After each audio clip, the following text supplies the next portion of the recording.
بے نظیر income support programme کے تحت اسلام آباد میں کرسمس اور قائد اعظم ڈے منایا گیا، جس میں بچوں اور ان کے والدین نے خصوصی طور پر شرکت کی۔ مسیحی بچوں میں تحائف تقسیم کیے گئے اور کیک بھی کاٹا گیا۔ مہوش کماس کی رپورٹ دیکھیے۔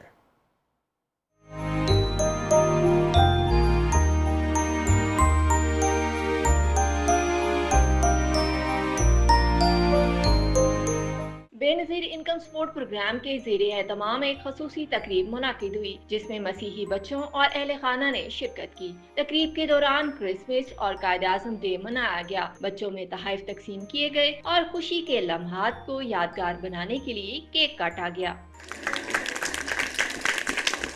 بچوں نے چیئرپرسن بے نظیر انکم سپورٹ پروگرام روبینہ خالد کی اس کاوش کو سراہا اور کہا کہ انہیں یہاں آ کر بہت اچھا لگا۔ یہاں پر کیک کاٹا اور میڈم نے گفٹ دیا۔ ہم نے کیک کاٹا، میم نے ہمیں گفٹ دیے۔ بہت اچھا لگا مجھے، ہم نے بہت انجوائے کیا۔ چیئرپرسن BISP روبینہ خالد کا کہنا تھا کہ یہ ہم سب کا پاکستان ہے، ہمیں ایک ہونا ہوگا۔ ہم اقلیتوں کے ساتھ کھڑے ہیں اور ان کی خوشیوں میں شامل ہونا ہم سب کی ذمہ داری ہے۔ قائد اعظم کی سالگرہ اور کرسمس، یہ دونوں ایک ہی تاریخ میں ہیں، تو پاکستان میں اس دن خوشیوں کا دن ہے، پیار محبت کا دن ہے، برداشت کا دن ہے۔